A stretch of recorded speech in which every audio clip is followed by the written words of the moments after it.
everyone, and welcome again to Painless Universal Conversation with myself, Anne Welsh.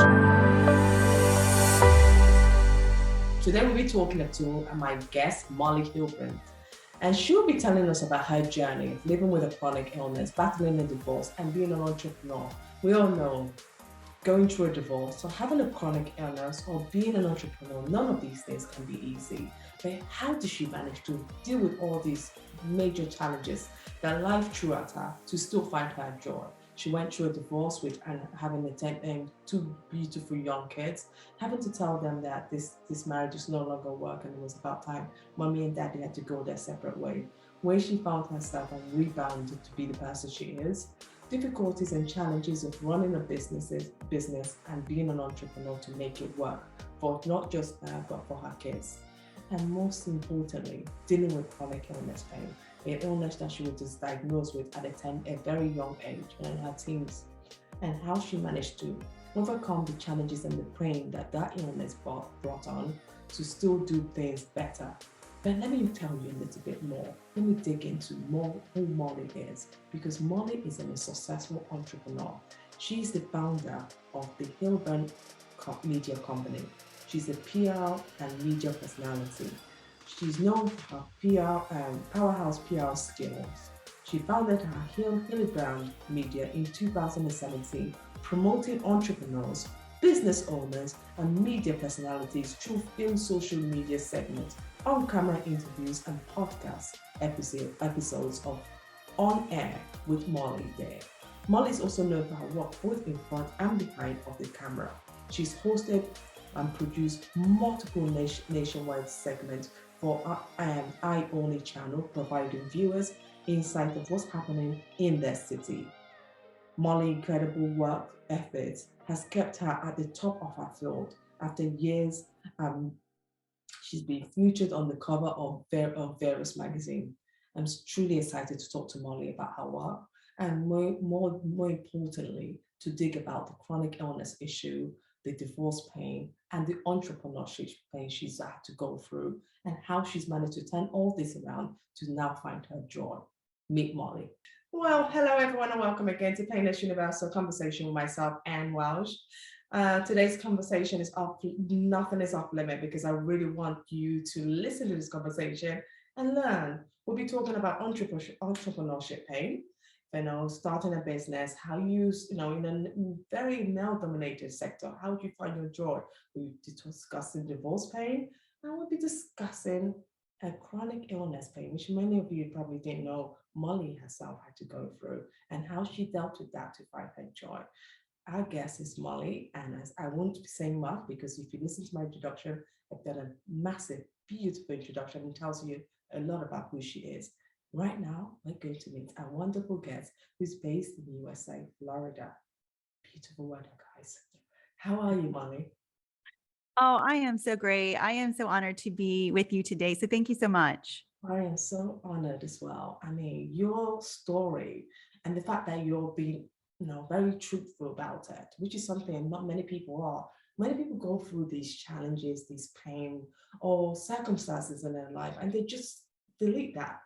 And I'm thinking, how do you expect someone else to learn from it? We can't all, we always thought, what I've learned during these conversations, that we always thought we only learn in the classroom. But I think real life experiences are really proven the real way to learn things and do it better for next time. So I'm so glad that you joined me to share your story, Molly. But before we get started, let me ask you our starting question. Who are you? Great question, right? It's so funny because a lot of times people do your intros for you. So when people ask me to do it, it's like, oh, wait, who am I? Right? You're not used to doing it yourself. And so I am first and foremost a single mom to two beautiful teenage girls. I am also the founder of Hillenbrand Media, and my company produces features and interviews on today's inspiring entrepreneurs and public figures. I also have a podcast as well called On Air with Molly Dare. And I'm just someone who truly loves to put the spotlight on people who are using their genius to impact others in a really positive way. Oh, I love this. Very nice, straight, direct answer. When you look look at your background, how did you get started? I mean, when you look at everything you've achieved, you know, where you are today, you're sitting here, you've achieved so much, Molly.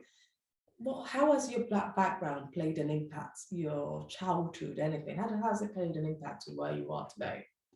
Oh my goodness. You know, it's so interesting because when you go through difficult times or painful times, you don't really realize in the moment what it's teaching you and the impact that it's having on you until way later, right? When you really have time to decompress. So, you know, my childhood, specifically my teens, definitely directly impacted who I am today. And that's because when I was in my teens, I battled Lyme's disease. But I battled such a severe strain of it that I was in the hospital for a long time. I battled it for years. And for a period of time, I lost the ability to move really from the neck down. It just attacked my body. And when it was full blown, it went into my brain and I lost the ability to speak. I had the words in my head, but I couldn't make the connections to speak the words. And you know how when you forget a word and you're like, oh, what is that? That was me 24/7. I couldn't get the words out. And so it was a really challenging time for me. And it was during a time where all you want to do is fit in, right? Your teen years are like already challenging enough, Yes. let alone I had to go to school with an IV pole. You know, I was being treated intravenously when I was able to go to school. And it was just a really challenging time as I watched all my friends move on and I really was struggling. And I felt like a burden, you know, on my family and my friends. And obviously, I've come through it. I can speak, I can walk, I can talk, I can do all the things. But it really made me realize now looking back, I really realized the importance of using my voice and how lucky we are to be able to speak about things that matter and matters to us and to use who you are as a platform to share your story, your message. So that was definitely my first defining moment in my life. And then second would be obviously my divorce. You said the two impacts was your chronic illness pain and then the divorce pain. But I still have to lead on the chronic illness because it's something I suffer from as well. And a lot of people, especially with the pandemic, a lot of people might be going through this chronic kind of pain, you know, might not Yeah. be something long term. If you to look back and advise anyone who's going through chronic illness pain, like you said, you lost your voice, you lost your ability to fit in, what advice would you give to someone who's going through that pain and not believing that they could be joy at the end of it? Great question. You know, the the crux of it was obviously when I was in my teens. I still have after effects. I'm 43 years old, and it definitely is something that still impacts me to this day. You know, I have chronic fatigue, I have joint pain, I have all the things that manifest, you know, also with age, but also because of what I battled, you know, that come along. And, you know, this is what I see. I see two different people when they're battling any kind of pain. I've watched friends go through horrific, you know, illnesses and pain and live with it every day chronically, you know, as I do. And, you know, there's two ways that you could deal with it. You can be defined by it or you can define it. You can take the power of it. And I chose my choice. And it is a choice every day, right? That we do, because listen, I could easily be like, I am tired. I am not feeling it today. I could easily succumb to it and use it as an excuse to get out of things, to not do what I'm supposed to do, to not show up. I choose to control it, right? And say, this, I own this. This is, I realize I'm feeling this, but I'm not going to let it stop me from doing what I need to do. I know for some people that's easier said than done, but when you just have a mindset shift of it doesn't control me, I get to control it. Yeah. And I get to define what it's going to impact in my life and how it's going to show up and when I'm going to take my rest. And I do schedule my days and my interviews and everything. I'm lucky that I have the luxury to do that now because I own my company and I can do that. But I have learned to know myself, know my body, know what I need, and be able to schedule my life around it so that I can be at my best self when I need to be, but I can also rest when I know I'm going to need to rest. I think, Molly, you said it. This is so perfect because that's the same thing I do as well. And I think you really hit the nail on the spot, is that you're lucky to own your own business so you could work things around. So, because sometimes we're perfect at nights, we could go all night and do it, but in the morning, we just need that time to sleep. And if we get that little extra sleep, it makes such a big difference. So I'm so glad you touched on that, because a lot of people who are just being diagnosed or living with chronic illness pain, sometimes you don't know that it's all about knowing your limitation, knowing when to stop, when is enough. Just listen to the body. Well, you know what really helped me is when, the morning routine has become a very big thing these days, right? Everyone has these like very strict morning routines that they adhere to. And I tried that out. But for me, it didn't work because it made me feel like I had to do this thing. And if I didn't accomplish it, I started the day off as a failure instead of like positive. And I don't like feeling that way. But what it did make me do is start my day off. I give an hour to myself, and it's like a gift that I give to myself, an hour. Some days that may be sleeping in. Some days that may be enjoying my coffee outside with my dogs and watching the sunrise. Some days it may be going on social media and getting that. Sometimes it's answering emails, whatever it is that makes me feel good during that hour. There's no pressure to do a specific thing, but there is pressure to give myself that hour to be present with myself, doing what I need to do. And I'm telling you, giving myself that hour, it's the only hour I get to myself a day, has made a huge difference in the rest of the day. Wow, Molly, I love that. So we're going to go on to your next chapter of your life. You went through this pain and obviously figured out a way to manage it and deal with this chronic illness pain. But you then went on to, you got married, you have two beautiful kids, and then bang, the news that every woman dread, and the men as well. Men also dread this process. Yep. It's a battle between both party, a man and a woman, and making it even worse when you have kids to think about. Yep. When you decided, both of you decided that you wanted to go your separate ways, can you remember that gut feeling you felt within yourself and how you took it? Especially someone who was also fatigued with your chronic illness as well. How did you take that? Oh man, it's so funny because we tend to block a lot of that out, right? And so it's like you really got to take yourself back to that moment. I'm going to say that I wasn't blindsided, right, by this news. We had been in counseling for years, so the pain was already there, right, of a marriage dissolving, and both trying to figure it out, make it work, go to counseling, do all the things to try to salvage it, for our two children. And then, it just came to a point where we both realized it wasn't going to work and we weren't going to see eye to eye. And the moment that sticks out for me is the moment we had to tell our children. And they were 4 and 6 at the time, 2 girls. And I mean, I can remember the couches. I remember the room. I remember that moment, the weight that feels, that you're going to just, take away the fairy tale dream that your kids deserve to have, right? Is how I felt. I was ripping that from them. And that was what was most upsetting to me. I knew that I was going to be okay. I was more worried and more upset about the impact it was going to have on my children. And then later it became, once, everything was final, I was worried about the impact financially, of the toll that, being divorced and now living on less than what I was used to living on was going to be, and how that was going to change my life and my kids' lives. When you, I've had this conversation with lots of divorced women going through this pain, and men as well who are going through this pain. One of the things they constantly say is that if they had met others going through who were honest, and there's one thing meeting people, but a lot of them meeting people who are honest, to tell you that honest pain bits about it. Because a lot of people say, yeah, you go to divorce, it's not a nice thing it's not a nice process to go through. But what people don't tell you is what you've just really highlighted here, the financial side, that your lifestyle dramatically changes, your kids' lifestyle changes, schedule changes. There's lots of now tension between the work life and your family life.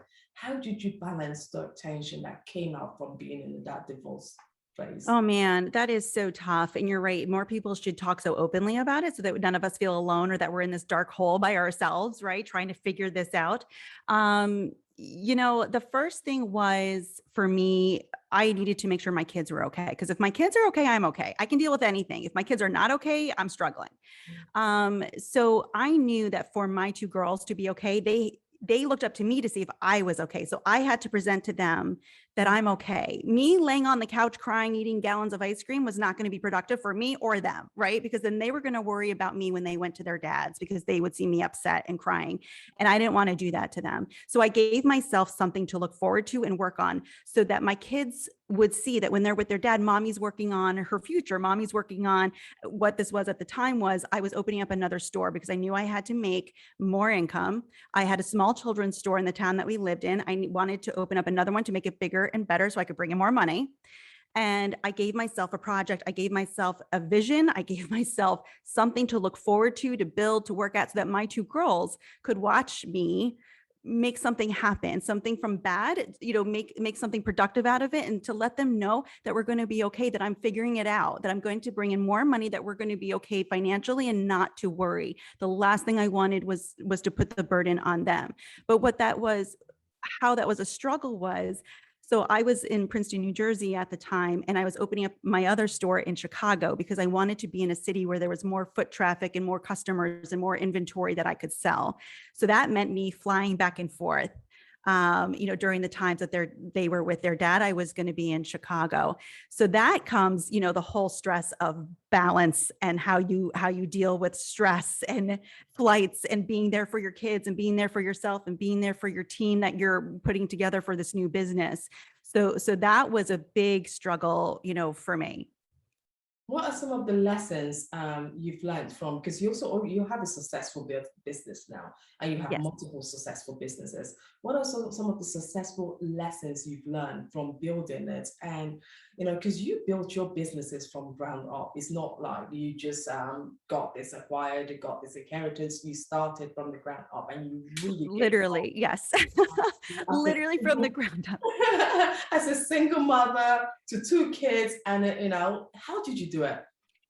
So great question. And, many lessons learned. So I'll start with a few of them. Is one, how important it is the people that you surround yourself with. Man, did I luck out there, because I surrounded myself with people who saw my vision, didn't say it was crazy, they said, how can we help it bring it to life? So that, number one, who you surround yourself with at the time. And sometimes that means some hard cuts in your life. And it doesn't mean forever. It's just during that time. It's so important that you surround yourself with positive people who are rooting you on, cheering you on, and there to help make it happen. The second thing that I learned was to value presence over balance. And what I mean by that is, there was no way, with everything that I had going on, that I was going to be able to give myself equally to work, to my kids, to my friends, to relationships. There was no such thing as balance in my life.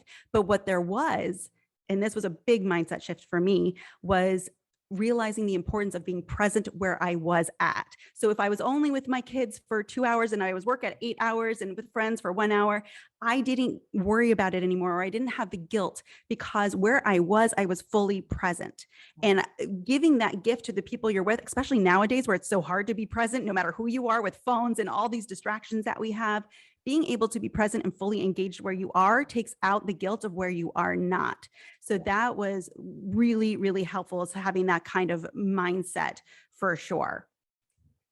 Honestly, that's amazing, because it's true. There's so much distraction trying to, you're doing something, and suddenly something, even it could just be your Instagram, and you're like, someone's like, oh, you just saved it. What did you say? Oh, well, let me go to, it's just so much going on. It's crazy. It's just, things are, we all have our electronic devices all around us, and it's like, ding, ding, ding, ding. The third one, which, I wanted to touch on was, oh my gosh, and now I'm blanking on it. Was how important it was, as you're starting out in any business at any period in your time, whatever you're going through, and this took a huge load off of me and off of my stress, was learning what I was not good at. We all can be like, oh, I'm so great at this and I'm so great at this. Yes. But realizing and really taking hold of and being so self-aware to know what you're not good at and hire accordingly. Yes. Hire the people that excel, where you do not takes that stress off of having to do the things that you don't do that we all put off, that stresses us out. And when we're stressed out by having to do those things, we don't show up as our best selves, where we do say yes to. Yes. And it's so easy, because we think if we let go of things we're not good at, then it shows our weaknesses. So it shows that we're not good enough. It shows that, oh, you can't do it, you're never going to be successful. But if you're not good at it, you will never be successful, because you keep feeling that very thing that you should be just giving it to someone else. And it also saves you time as well. But people just can't get it, because they just think in their mind, oh, I'm letting go of my control, my power. That's it. It's the control thing. We're so controlling. I need to be there to control it. You said about your lymph disease, that you lost your ability to speak, which gave you a passion to give you a voice for others. So when you look back, and how has that phase in your life really giving you that? How have you cherished that, being able to speak? Because I mean, you must be so grateful that you have your words. And how have that helped you in your business? Great question. So fast forward to me, I ran these retail stores. I ended up having to move again because of my divorce to a town I didn't know. And that's when I started Hillenbrand Media. And really it's because my passion was always getting my friends, and their businesses and them on social media, being the voice for their brand. I truly feel it's so important to get your face in front of your brand, your business. And so when I watched how powerful that was, when they did that, and they didn't just show their product, they didn't just show their book, or they showed them and why it matters to them and why they're so passionate about it, because no one can sell your business better than you can. We can all buy into it. We can all say, oh, that's great. But there's nothing that replaces the true passion of someone who has a story, a journey, a reason why they're so passionate about what they do. And when you hear it from their voice and their mouth, you can't beat that. So when I was recognizing that in my friends and myself, that's what started Hillenbrand Media.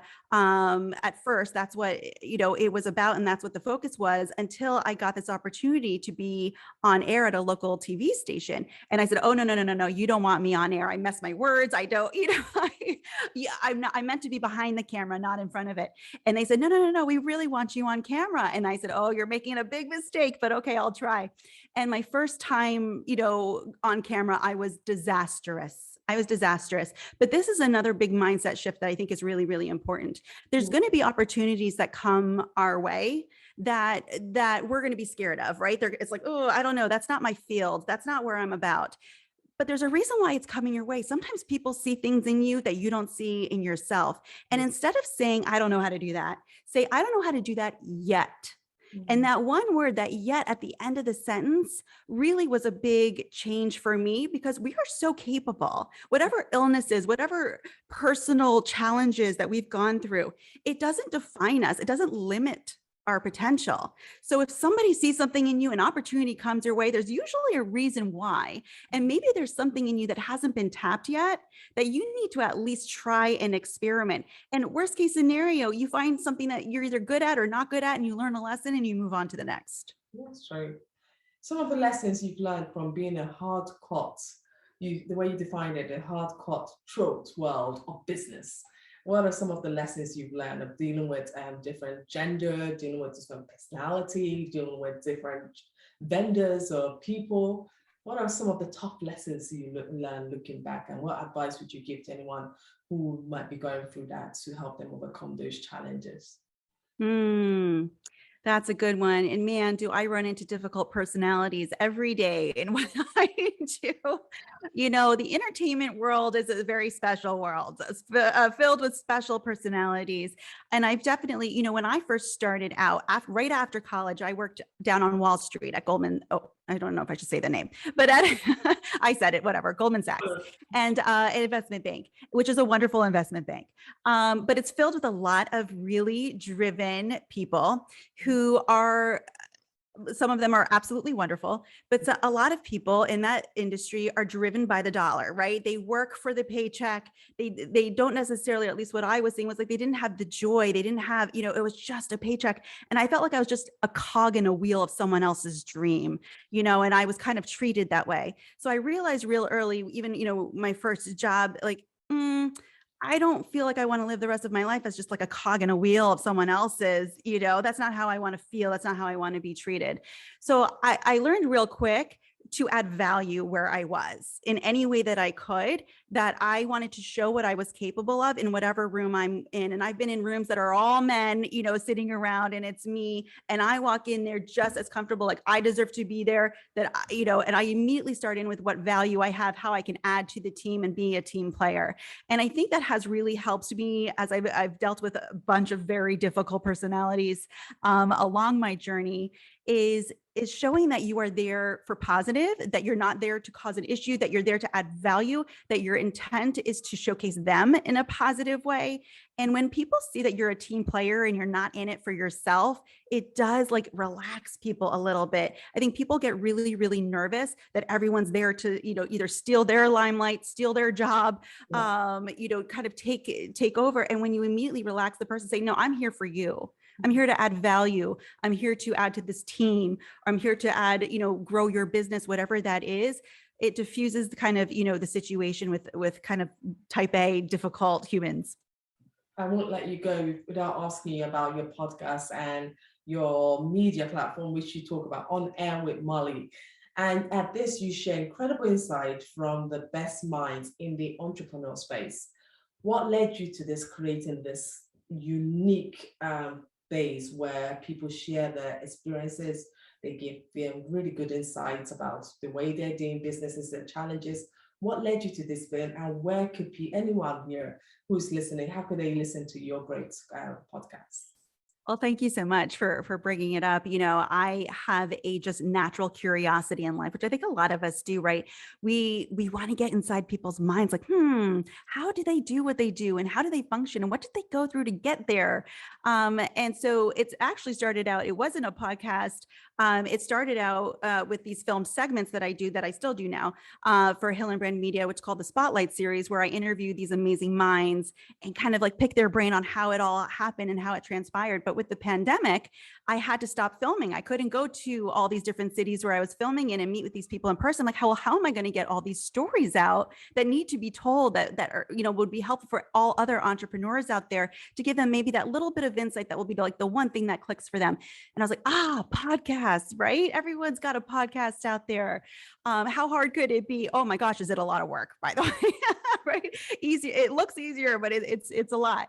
And so it just was a great other, additional way to share these stories. And I absolutely loved doing it. So I started the podcast almost exactly a year ago, bringing all these my podcast is solely women. The film segments that I do are men and women, but my podcast, I really wanted to put the spotlight on women and women entrepreneurs who are doing amazing things. And so I just share their journey, and I share their tips and tricks, and hopefully inspire, the audience who is listening. And so you can listen to the podcast anywhere where podcasts are, Apple, Spotify, all the places. It's called On Air with Molly Dare, and I release it every Monday. We're on our break right now, but season 2 launches in January. Oh, congratulations. I can't wait to really get everyone listening to your podcast, especially you talk about the entrepreneurship journey, the struggles, the insight, and people giving you how they've grown their business, which is really fantastic. And I'm so grateful you do it. Before I let you go, Molly, any final words of advice you could give to anyone going through challenges, struggle, any kind of pain? What would be your word of advice that you would give out to someone? My words of advice are very simple, and it is just to keep going. There are so many times where you feel like giving up, where you had those days where you're just like, it's not working, this failed. And I just want to say to every single person who has failed at something, and I hate that word, by the way, but where it didn't work out, is good for you, because what that shows is that you tried, you stepped out of your box, you tried something new, and you learned a new lesson by doing so. And if you're not failing, then you're not thinking big enough, and you're not trying hard enough. And so don't look at failure as a negative, but look at it as a positive, another stepping stone to get to where you're supposed to be. Absolutely. Well, Molly, thank you so much for this time with you. I really appreciated your honesty, transparent insight into struggles of life, and how we could turn our pain, our struggles, into joy, and also success as well. Thank you so much for this. Oh, thank you so much. It's been such a pleasure. I appreciate your time. Thank you.